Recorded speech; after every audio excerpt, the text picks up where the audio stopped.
होनी बहुत बलवान है। अभिमन्यु के पुत्र राजा परीक्षित थे। राजा परीक्षित के बाद उनके लड़के जन्मेजय राजा बने। एक दिन जन्मेजय वेद व्यास जी के पास बैठे थे।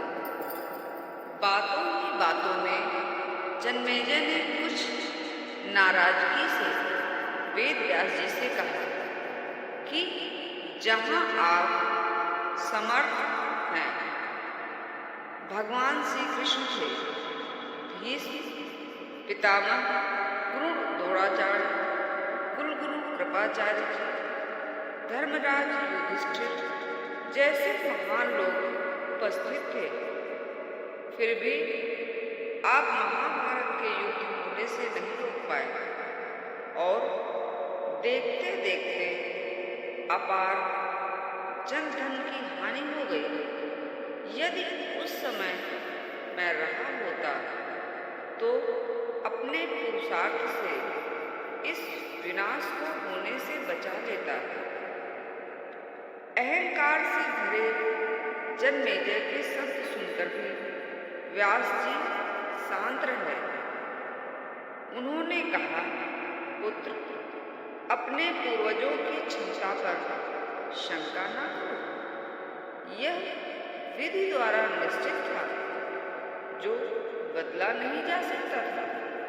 यदि ऐसा हो सकता तो श्री कृष्ण ना ही इतनी सामर्थ्य थी कि वे युद्ध को रोक सकते थे। जन्मेजय अपनी बात पर अड़ा रहा और बोला, मैं इस सिद्धांत को नहीं मानता। आप तो भविष्यवक्ता हैं। मेरे जीवन की होने वाली किसी घटना को बताइए, मैं उसे रोककर प्रमाणित कर दूंगा कि विधि का विधान निश्चित नहीं होता। व्यास जी ने कहा, पुत्र, यदि तू यही चाहता है तो सुन। कुछ वर्ष बाद तू काले घोड़े पर बैठकर शिकार करने जाएगा। दक्षिण दिशा में समुद्र तट पर पहुंचेगा। वहां तुम्हें एक सुंदर स्त्री मिलेगी, जिसे तू महलों में लाएगा, उससे विवाह करेगा। मैं तुमको मना करूंगा कि ये सब मत करना, लेकिन फिर भी तुम ये सब करोगे। इसके बाद उस लड़की के कहने पर तू एक यज्ञ करेगा। मैं तुमको आज ही चिता रहा हूं कि उस यज्ञ को तुम वृद्ध ब्राह्मणों से कराना, लेकिन तुम यज्ञ युवा ब्राह्मणों से कराओगे। और जन्मेजय ने हंसते हुए व्यास जी की बात काटते हुए कहा, मैं आज के बाद काले घोड़े पर ही नहीं बैठूंगा, तो ये सब घटनाएं घटित ही नहीं होंगी। व्यास जी ने कहा, ये सब होगा और अभी आगे भी सुनो। उस यज्ञ में एक ऐसी घटना घटित होगी कि तुम उस रानी के कहने पर उन युवा ब्राह्मणों को प्राणदंड दोगे, जिससे तुझे ब्रह्म हत्या का पाप लगेगा और तुझे कुष्ठ रोग होगा और वही तेरी मृत्यु का कारण बनेगा। इस घटनाक्रम को रोक सको तो रोक लो। वेद व्यास जी की बात सुनकर जन्मेजय ने ऐतिहातवश शिकार पर जाना ही छोड़ दिया, परंतु जब होनी का समय आया तो उसे शिकार पर जाने की बलवती इच्छा हुई। उसने सोचा कि काला घोड़ा नहीं लूंगा, पर उस दिन उसे अस्तबल में काला घोड़ा ही मिला। तब उसने सोचा कि मैं दक्षिण दिशा में नहीं जाऊंगा, परंतु घोड़ा अनियंत्रित होकर दक्षिण दिशा की ओर गया और समुद्र तट पर पहुंचकर वहां पर उसने एक सुंदर स्त्री को देखा और उस पर मोहित हो गया। जन्मेजय ने सोचा, इसे लेकर महल में तो जाऊंगा, लेकिन शादी नहीं करूंगा। परंतु उसे महलों में लाने के बाद उसके प्यार में पड़कर उससे विवाह भी कर लिया। फिर रानी के कहने से जन्मेजय द्वारा यज्ञ भी किया गया। उस यज्ञ में युवा ब्राह्मण ही रखे गए। किसी बात पर युवा ब्राह्मण रानी पर हंसने लगे।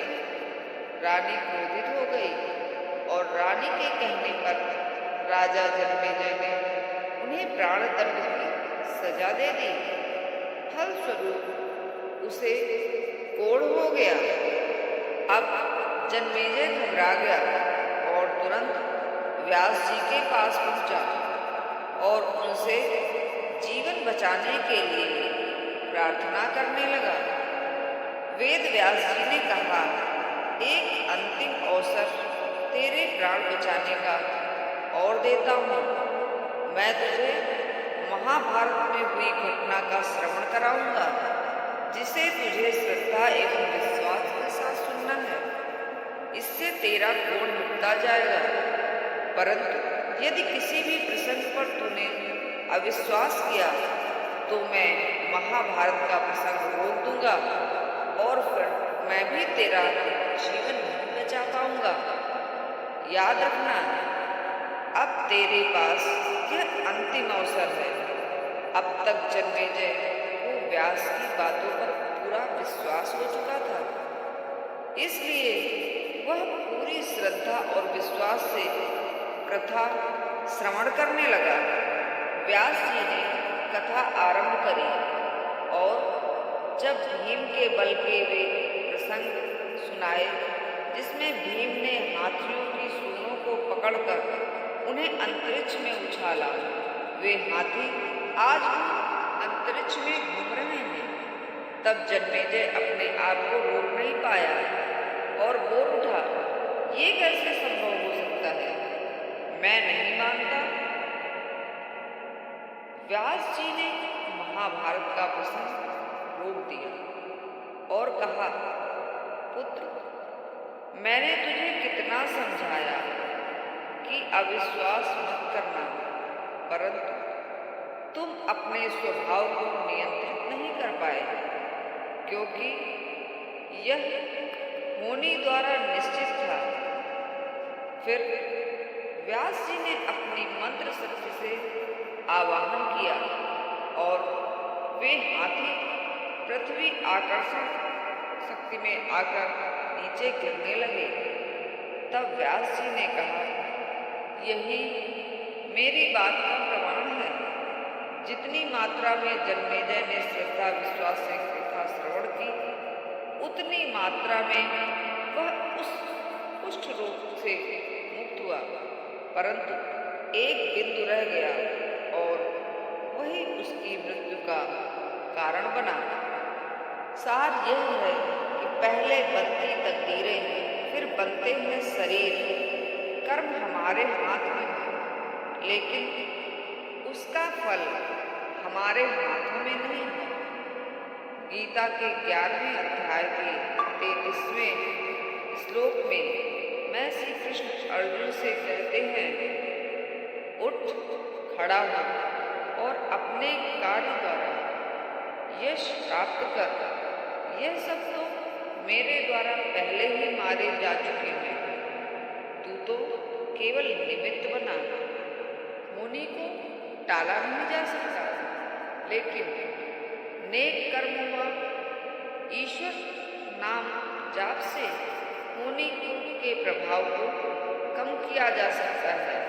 अर्थात रोग आएंगे, पीड़ा नहीं होगी। धन्यवाद।